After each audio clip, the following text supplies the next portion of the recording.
გამარჯობათ, თქვენ უსმენთ ჩოხატაურის ხმას, გამდა ცინცაძესთან ერთად.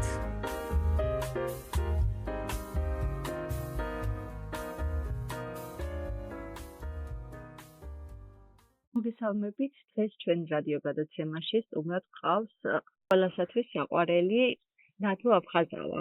მოგესალმებით ბატონო ლადო. დიდი მადლობა რომ მოგზანდით ჩვენთან გადაცემაში. დაიხარეთ, მოგესალმები და მივესალმები ყველა თქვენ რადიო მსმენელებს. მე მგონი საქართველოში არ არსებობს ადამიანი, ვინც ლადო აფხაზავას არ იცნობს, მაგრამ შევახსენოთ ჩვენს მაყურებელს, თქვენ შესახებ ცოტა რამ რომ მოგვიყვეთ.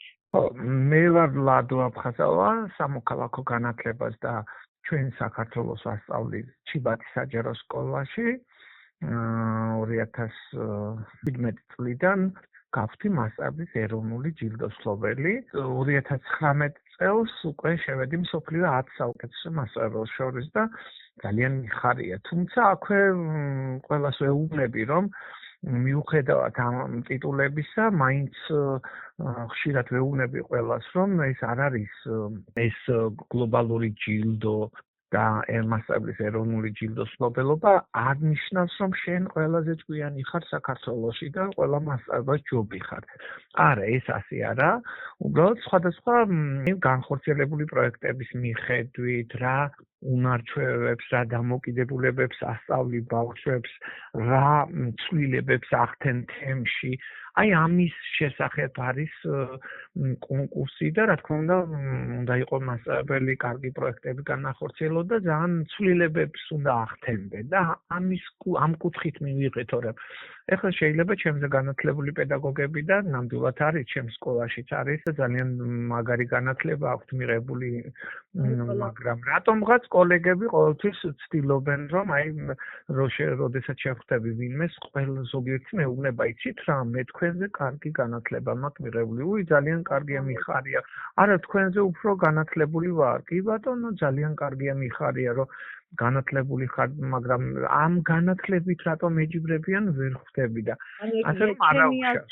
ძალიან არასწორი დამოკიდებულებაა, იმიტომ რომ საგნის ცოდნა არ ნიშნავს იყო კარგი მასწავლებელი. აი, მასწავლებლებმა დამამშვიდა, რომ აი მასწავლებლო, ვინმე ვინც გაგეჯიბრებაო განათლებაში, მე უფრო განათლებული ვარო, იმის განათლებაში ეჭვი შეგეპაროს უნდაო და შეიძლება განათლებული იყოსო, მაგრამ ადამიანური ღირებულებები არ გააჩნდესო და ძალიან გამიხარდა, იმიტომ რომ სწორედ აი ამ მარცვალს ვდებ ჩემო სწავლებში, რომ განათლებით კი არ უნდა გაეჯიბრო, არამედ აღიარო ადამიანები, სხვა ადამიანები აღიარო და როდესაც შენ სხვა ადამიანებს აღიარებ, აი მერე ხდება შენი აღიარება და შენც იმას გინდა რომ დაემგავნო, ან უკეთესი გამოხვალ, ან ცოტათი დაეწევი მაინც და ძალიან მიხარია რომ ეს მარცვალმა მე მგონი თქვენს მოსწავლეებს სხვანაირი დამოკიდებულება არ შექნებოდათ თქვენგან გამომდინარე. კი, აი მაგალითად ძალიან მიხარია აი დღესაც მეუბნებოდნენ გაკვეთილზე, რომ აი თქვენზე რაღაც ვიდეო გავვრცელდა და ძალიან მაგარი ვიდეო იყო, ძალიან მაგარი იყო, მაგრამ კომენტარებში ეწერა ძალიან ცუდი კომენტარები და ძალიან ისე ნორმალურად მიიღენ, იმიტომ იციან ტროლები, ბოტები, კიბერ სამწუხაროდ ძალიან ბევრია ეგეთი შემთხვევა და ბევრია და აი გაცვიცნობიერებულები არიან და ცნობიერების ამ კუთხით ცნობიერება ამაღლებული აქვს და არანაირ პრობლემა არ აქვს და ძალიან მიხარია, რომ სხვა დამოკიდებულებები აქვს და სხვა დამოკიდებულებები და ღირებულებები აქვს, მე მგონი ახალ თაობას და ძალიან მივესალმები ამბობს. კი. ბატონო ლადო, ბავშვობა რას გაიხსენებდი თქვენი ბავშვობიდან? რამ განაპირობა ის, რომ თქვენ აირჩიეთ პედაგოგიური გზა? ცოტა რომ თქვენს პროფესიაზე ვისაუბროთ და მერე უკვე გადავიდეთ უშუალოდ სამოქალაქო აქტივობებში. მოგითხრათ ახლა ახალ ძალიან პატარობიდან რაღაც ვოცნებობდი მასწავლებელი ყოფილიყავი და ძალიან ბევრი მასწავლებლის ისტორიები მაქვს მონაცემენი, მასწავლებლის ისტორიები მაქვს მონაცემენი, რომლებიც წერენ, რომ ბავშვობაში რაღაც თამაშებს თამაშობდი და ვითომ მასწავლებელი ვიყავ. მსგავსი რამ არ ყოფილა. უბრალოდ ძალიან კარგად სწავლობდი ფიზიკა, მათემატიკას. ვცდილობდი რომ ან ფიზიკის მასწავლებელი გამოსულიყავი, ან მათემატიკის, მაგრამ მაშინ მე როცა ვაბარებდი, გამოწვევ ძალიან რთული პერიოდი იყო, ანუ პედაგოგიურზე ვერ ჩააბარებდი, თუ ძალიან სოლიდური თანხას არ მიიტანდი. ამიტომ კონკურენციაც იყო, ჩვენ მე მრავალშვილიან ოჯახში დაბადებული და ჩემი დები სამივე სწავლობდა უმაღლესში და ეხლა მშობლებს ვერ დავალდებულებდი რომ რაღაც თანხა გადაეხადა და ამიტომ ისეთ ფაკულტეტზე შევედი, ეკონომიკურ ფაკულტეტზე შევედი და ჩავაბარე ეკონომიური ფაკულტეტი. როგორც ასეთი პედაგოგი დიპლომი პედაგოგის მე პროფესიით პედაგოგი არ ვარ, მაგრამ რომ გამختارიყავი პედაგოგი, ძალიან ბევრი ვიბრძოლე და აი როგორ დაიწყო თქვენი კარიერა პედაგოგიური? რა იყო, რა გამოწვევები ჰქონდათ დასაწყისში? დასაწყისში მქონდა ის, რომ როდესაც სასწავლებელი დავამთავრე და ჩამოვედი ჩემს სოფელში, უცებ დედა ჩემი გახდა ცუდად და დედა გარდაიცვალა, ძალიან ახალგაზრდა და ძალიან მალევე მამაც გარდაიცვალა. მამამ ვერ გაუძლო დედის გარდაცვალებას და დავრჩი სახლში მარტო. ჩემი სამი და გათხოვილები იყო და სახლში დავრჩი მარტო. აი მაშინ, როდესაც ფიქრის დრო მქონდა და სახლში ვიყავი მარტო, მაშინ მივხვდი იმისთვის მე, რომ არ ვიყავი მზად ცხოვრებისთვის. როდესაც შენ თავს შეაფასებ და კრიტიკულად მიუდგები, მე უფრო ორგანიზებული ხდები და ატყობ რა მინუსი, რა პლუსი, რა შეგიძლია, რა შესაძლებლობები გაქვს. და პირველად რაც გავაკეთეთ, ჩემ გამზრდელ სკოლაში, მიუგზიანი საჯარო სკოლაში, მასწავლებლად კი არა, არამედ ჩემი ერთ-ერთი მასწავლებლის ფიქრო ჩხატიშვილი იყო სკოლის დირექტორის მოადგილე. და აი ამ ადამიანს ვეხმარებოდი და მოხალისეთ მუშაობდი. იქ იყო ღონისძიებები, სხვადასხვა აქტივობებში დაგეგმა და აი ამ აქტივობების დროს რატომღაც მახსენდებოდა ჩემი მოსწავლეობა, როდესაც არ მინდოდა რაღაც ღონისძიებაში მონაწილეობა, მაგრამ მასწავლებლები მაძალებდნენ. ერთ-ერთი ღონისძიება იყო, მანსაკანი უნდა ჩატარებულიყო და სკოლის ადმინისტრაცია მომაწოდა ისეთი მოსწავლეები, რომლებიც ძალიან მაგრად სწავლობდნენ. ხო და ბოლოს რო შევეკითხე ამ ბავშვებს არ მინდაო, საერთოდ არ მინდა ამაში მონაწილეობა და ბოლოს შევარჩიე ყველაზე სუსტი მოსწავლეები, რომლებიც არ სწავლობდნენ. და ამ მასაკანის ჯგუფში 12 ბავშვი, რომლებიც საერთოდ მასწავლებელს უთხარი რომ ეს ბავშვები უნდა შევიყვანო მასაკანის ჯგუფში, კინაღამ გაგიჟდნენ. ალბათ არ ელოდნენ იმას, რომ ესე ყველაზე სუსტ მოსწავლეს დაასახელებდით. კი, არ ელოდნენ, რომ ასეთ სუსტ მოსწავლეს როგორ შეიძლებოდა თქვათ ამ გუნდში გაწევრიანება და აი მოკლედ ამ ბავშვებმა შეიძლება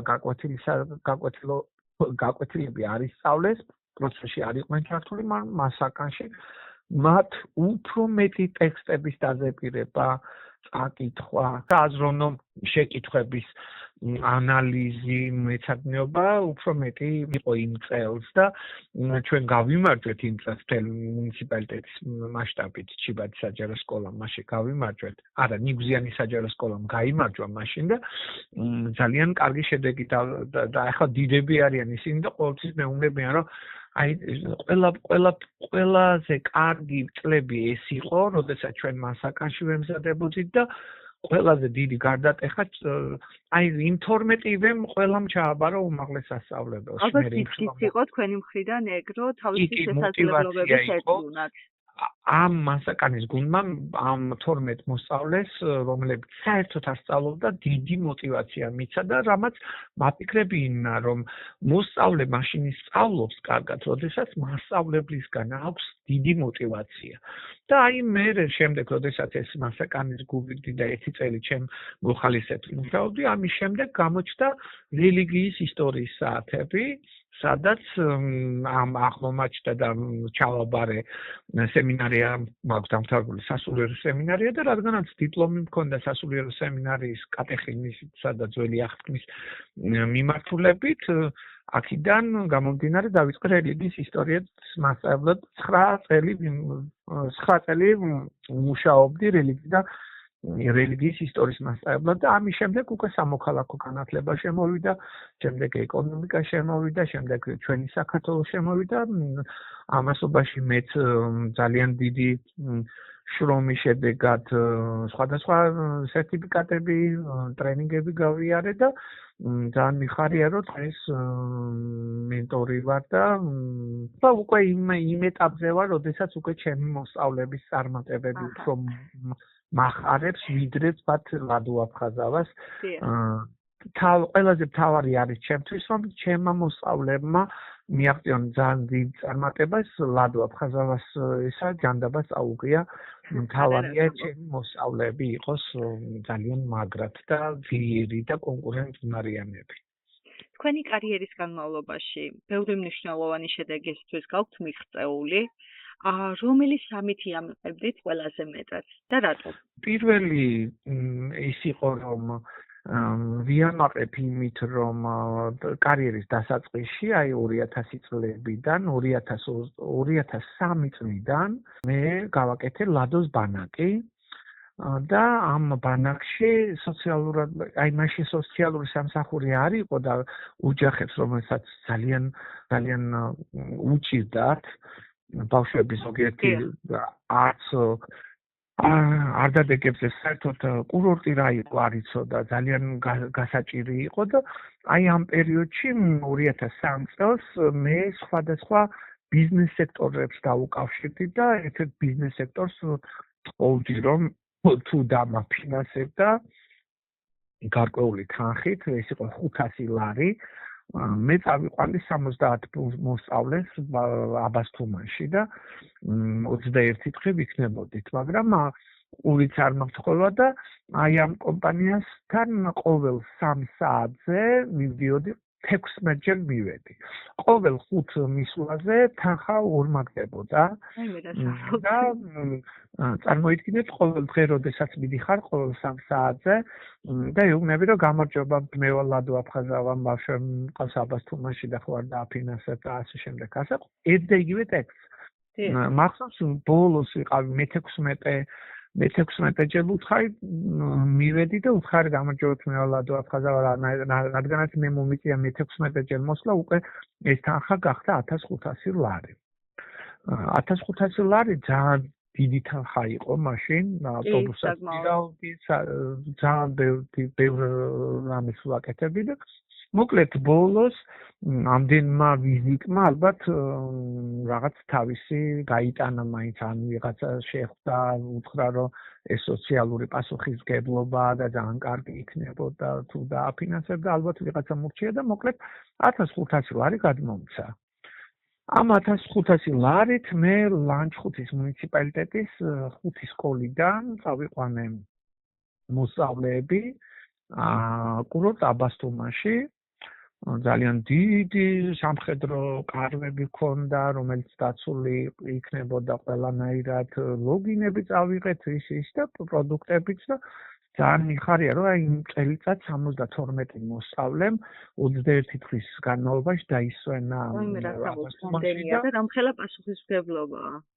პასუხისმგებლობა ძალიან დიდი და ამას მოყვა ის რომ თანამშრომლებით ჩემ ჭკუაზე გადმოვიდნენ მითხრეს რომ მეც წამოვალ მე ვთხარი ფინანსები არ გვაქვს და ვერ დავაფინანსებ არა რა ფინანსები ჩემ შვილსაც წამოვიყვან და აი მისი შვილი ისვენებდა თვითონ მიხმარებოდა თქვა ზოგი საჭმელს აკეთებდა შრომა გადავინაწილეთ და ყველაზე მნიშვნელოვანი ის არის რომ ამ ლადოს ბანაკში არაფორმალური განათლების ელემენტები უფრო გაჯერებული მქონდა ყველანაირად აი იმ პერიოდში აი მაგის თქვა მინდა მაშინ სამოქალაქო საზოგადოება ძალიან დაბალ დონეზე იყო ესაა მგონი მაგალითად მაშინ ხვდებოდი იმას რომ მარტო ტექსტის წაკითხვა კი არ იყო მნიშვნელოვანი, არამედ მეტად მნიშვნელოვანი იყო უნარჩვევები და დამოკიდებულებები ქონოდათ ბავშვებს და რა თქმა უნდა ცოდნაც და ამ სამივეს მისაღწევი იქნებოდა ამის ცოდნა აი სწორედ არაფორმალური განათლებით და აი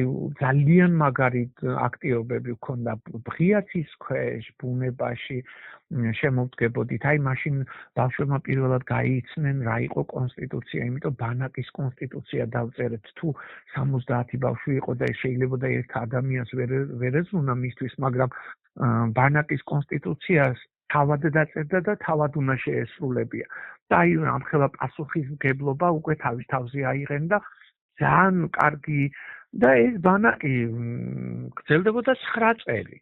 9 წლის განმავლობაში მე ბანკში ხო 9 წლის განმავლობაში ეს ბანაკი ჩვენ ყავდა სადღაც 780 მოსწავლე ყავდა წაყვანილი მთელი ამ 9 წლის განმავლობაში 21 დღით დავდიოდით და ძალიან მიხარია რომ ლანჩხუთის მუნიციპალიტეტის ბიუჯეტშიც კი ჩასვეს ჩვენი ბანაკი ბოლო 3 წელი.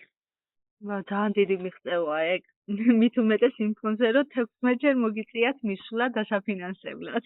ხო, თუმცა შრომა გაგიფასდათ.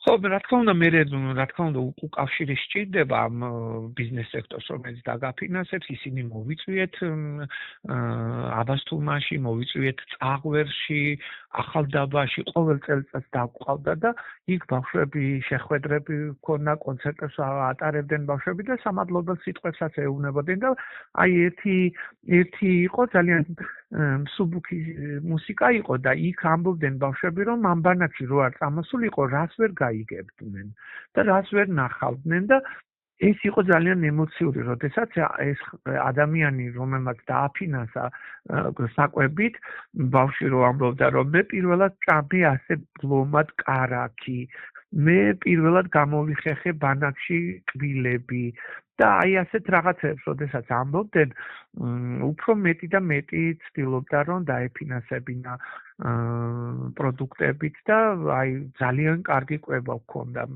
გვახსოვს და აი ეს შევძელი, ერთი ეს, მეორე ალბათ ის რომ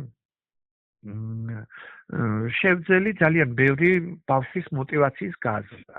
აი როგორ ხდებოდა, აი არიან კლასში სუსტი ბავშვები, რომლებიც ყოველი იმედი გადაწურული აქვს, სახშიც პრობლემები აქვს და აი ბავშვებს ვეტყოდი, რომ აი 5 ბავშვი ასეთი. ბავშვებს ვეტყოდი, რომ აი ხა დღეს უჩვეული გაკვეთილი გვექნება, ირგვლივ დამჯდებოდით წრეზე და თითოეულ მათგანს შევშვებდით ამ წრის შუაში და ყველა ვამბობდით ამ ბავშვზე ყველაზე კარგ კომენტარს, რაც მას ახასიათებდა. და მინდა გითხრათ, რომ ცოტა გავაფრთხილე სხვა ბავშვები, რომლებიც ამ 5-ის გარდა გავაფრთხილე ბავშვები, რომ ამ ბავშვებისთვის მართლა სწორად შეგვეფასებია და ძალიან თბილი კომენტარები გვეთქვა და ისინი რატომღაც ზოგიერთი გარიყულად გრძნობდნენ თავს და ეუბნებოდნენ, რომ შენ გაქვს ყველაზე კარგი იუმორის გრძნობა ჩვენი კლასში, შენ ყველაზე მეგობრული ხარ, შენ გულჩათხრობილი ხარ და ამაში რაღაც სიღრმეები არის, შენ კრიტიკულად მოაზროვნე და ამ ყველა კომენტარის შემდეგ ტაშს უკრავდით და ამ ტაშის დაყვრამ ეს ბავშვები ისე ახალისა და ისე დიდი მოტივაცია მისცა, რომ ყოველ მეორე დღეს ის ბავშვები, რომლებიც სკოლაში სუსტები იყვნენ და რაღაც გარიყულად გრძნობდნენ თავს და გარიყულები იყვნენ, რატომღაც ძალიან შეუერთდა სკოლას, ჩაერთოთ ინიციატივებით გამოდიოდნენ შემდეგ და მოკლედ აი ამ პატარა უმნიშვნელო აქტივობამ სრულიად შეცვალა იმ ბავშვების დამოკიდებულება კლასის მიმართ და ეს ძალიან ახარებს. კი, იმიტომ რომ ძალიან დიდი მოტივაცია იქნებოდა ეს მათთვის. აი, ყველაზე ცუდ დროს ყველას ჰქონია ეგეთი მომენტი, როცა ადამიანი ერთ თბილ სიტყვას გეტყვის, ერთ რაღაცა გულთბილად გაგიღიმებს, თუნდაც რაღაცა იმედის ნაპერწკალი გიჩდება გულში და რაღაცა უკეთესობისკენ გინდა შეცვალო რა. დიახ, მესამე ალბათ ის, რომ მცირე საოჯახო ტიპის სახლში ვმუშაობდი და იქ ბავშვები იზრდებოდნენ, რომლებსაც სახელმწიფო 18 წლამდე აფინანსებს და აი 18 წლის შემდეგ ყველანაირი кейსი წყდება. და წარმოიდგინეთ ბავშვი, რომელიც ძალიან კარგად ცხოვრობდა, ყველაფერი უდარდელი ცხოვრება აქვს და უცებ ეუბნები, რომ უნდა წახვიდეს სახლში. მაგრამ სახლში სად უნდა წავიდეს და ამიტომ ძალიან მიხარია, რომ დღესაც მათთან ერთად ვცხოვრობ, ჩემთან არიან 4 და ვიცი, ჩვეულებრივად ვაგრძელებთ როგორც შვილებს პატრონს თავისი მშობელი, აი ასევე ვთქვათ, ზოგი სასწავლებელში მიდის, ზოგი მუშაობს, ზოგი პროფესიას აძლევს, ზოგს ეხმარები გაძლიერებაში და აი ერთად ვცხოვრობთ ახლა ამჯერად სახლშიც ერთად ვართ. აი ეს ძალიან დიდი სიკეთეა და ყველა ადამიანის შეძლება. რაც შეეხება ახლა გლობალური ჯილდოს გამარჯვებას, მასწავლებლის ეროვნული ჯილდოს ძალიან ისე არ იმაშობი, იმიტომ ადრე მეგონა რომ ვიღაცებს და ჩემ ძალიან ახლო მეგობრებს ჩემი წარმატება ან ნებისმიერ ჩვენთაგანი წარმატება უხაროდათ, მაგრამ თურმე ამ წარმატებებზე თურმე არ უნდა ისაუბრო, იმიტომ თურმე გულს უხეთ ხალხს და რაც უფრო მეტი კარგი რამ თქვა სიუჟეტი გაკეთდა ჩემზე ან რამე გავაკეთე, ყველაფერი ძალიან ცუდად მომიბრუნდა უკან იმ კუთხით, რომ აი მეგობრებმა და ძალიან ახლო მეგობრები, რომლებიც ადრე ფიქრობდნენ, რომ მე არა უსუსური ვიყავი და არაფერი არ შემეძლო და მე უცებ რომ გავძლიერდი, ეს უკვე ვეღარ აიტანეს. ამიტომ ყველა სხვას ურჩევნია, რაც უფრო შეუმჩნეველი, რაც უფრო სუსტი იქნები, თავარია სხვას აგზნობიო, რომ შენ ყველაზე სუსტი ხარ და ისაა ძლიერი და მაშინ მეგობრობენ. მაგრამ თუ გაძლიერდი, მაშინ არავის აღარ უნდებხარ და მე პირადად სხვა დამოკიდებულება მაქვს, თუ ჩემი მეგობარი ან ახლო, ან კოლეგა თუ წინ წავა, მაგაზე კარგი რა არის. მაგრამ თურმე ზოგიერთი ასე არ ყოფილა. ამიტომ ხშირად აღარ ვლაპარაკობ ასეთ რამეებს. თქვენ თავი არიდეთ საკმაოდ, თქვენ ჯილდოს საერთაშორისო მასწავლებლის კონკურსში მონაწილეობას და ტოპ-10-ში მოხვედრას, თუმცა უნდა დაგისვათ მაგაზე შეკითხვა. რა იყო თქვენი წარმატების მთავარი საიდუმლო? თქვენი აზრით, რატომ აგარჩიეს თქვენ და არა სხვა? ხო, იმ წელიწადს 151,000 აპლიკაცია იყო.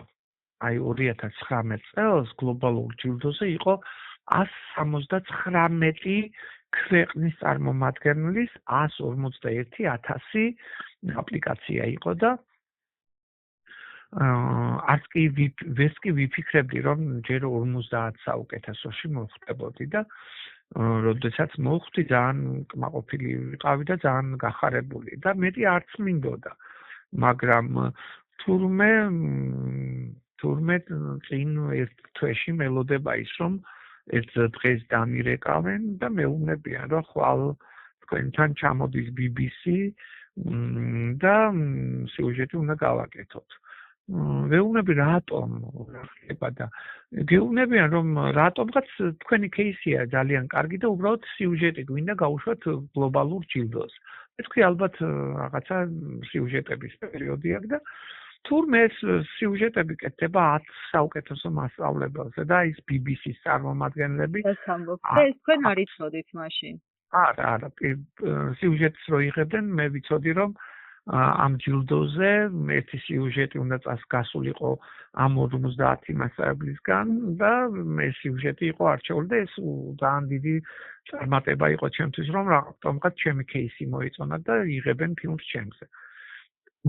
ამის შემდეგ მოხდა ის, რომ ერთი სიუჟეტის გადაღებიდან 2 კვირაში უკვე გამომიძახეს თბილისში, მივედით კოალიცია განათლების საოფისში და ვეკავენ და შეხვდნენ, მელაპარაკენ და მეუბნებიან, რომ ეს წუთები შენ არასოდეს არ დაგავიწყდება. მეუბნები რა წუთებზეა საუბარი. ვერაფერი ვერ მეთქი, სიუჟეტი ძალიან მაგარი გამოვიდა და ამას მეუბნებიან მეთქი და აი ჩვენ ერთი რაღაც უნდა გითხრაო, შენო სოფლიოს 10 საუკეთესო მასწავლებელს შორის მოხდიო და მახსოვს ეს ფილმი, ეს ვიდეო დაწერილია ისტორიაშიც ჩაიდო, გლობალური ჯილდოს ისტორიაშიც ჩაიდო. საქართველოში რატომღაც მხოლოდ ერთადერთ ჯერ გავაჟღერეთ და ისიც დახურულ შეხვედრაზე, სადაც ჩემი რეაქცია იყო, რომ თავი ჩავღუნე, სულ კანკალი დამაწყებინა და როცა თავი მქონდა ჩაღუნული, იმ პერიოდში 19 წელი ვასწავლდი სკოლაში, ახლა უკვე 25 წელია სკოლაში ვასწავლი. და ყველა ამ 18 წელში ვინც მოსწავლები იყო, ყველა დავინახე. თითქმის ყველა აქტიობა რაღაც კინოს კადრები წავიდა და მე რა თქმა უნდა მაწიე თავი, უკვე ცხონებს ამომივიდა და მოკლედ ასე სევდიანი, ანუ მან გლობალური ჯილდოს ვინც ამას აკეთებდა, გითხრა რომ ყველა ყვირო და ყველა კიო და ყველა იცინო და ხოლო თქვენ დაიწყეთ ყველაზე სევდიანი და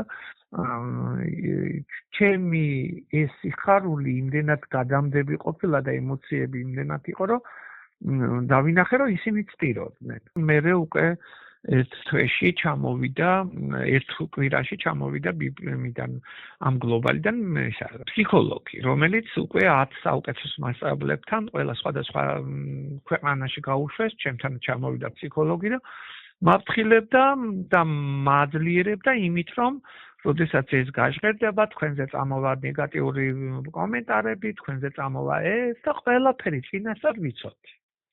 ყველაფერი ვიცოდი, რას დამაბრალებდნენ, რას იტყოდნენ ჩემზე, როგორ შეეცდებოდნენ ჩემი რეპუტაციის შელახვას. ეს უკვე ვიცოდი ერთი, როცა გამოცხადა 10 საუკეთესო მასწავლებელს შორის მოხდა ლადო, ერთი 2 კვირით ადრე. და შეგუებული ვიყავი და აი კომენტარებს რო ვკითხულობდი, იმას კი არ ვანალიზებდი, რომ ადამიანები წერდა, რომ საშინელებებს აკეთებს ეს ბიჭი და ეს ბიჭი რაღაც პოლიტიკური პარტიის ერთ-ერთი პარტიის წარმომადგენელია, ან ძალიან ცუდი რაღაცებს წერდნენ კიდევ და ამას კი არ უკვირდებოდი, რომ ვაიმე როგორ ახდა, საიდან ხდებოდა ეს ფსიქოლოგები, რომ ამას დაწერდნენ და ნეტა ამათმა ხო არ მოაწყო და ამას ვამბობდი და თან მეცინებოდა და მოკლედ ძალიან მაღალი ფსიქოლოგიურად მომზადებული იყავით თქვენ უკვე. ფსიქოლოგიურად მომზადებული ვიყავი და მე ყველაზე მაგარი ის იყო, რომ ჩემი თქვათ მედია წიგნიერების პროექტები, რომელიც სკოლაში განვახორციელე, ჩემი მოსწავლეებიც თურმე ჩემზე უფრო მეტად მომზადებულები არიან და როდესაც ცუდი კომენტარები იწერებოდა, ედავდი ჩემი მოსწავლეებს, რომ ვაიმე თქვენ ტროლი ხართ, თქვენ ბოტი ხართ, ეუბნებოდა, თქვენ ახლა ასე იქცევით, თქვენ ისე იქცევთ და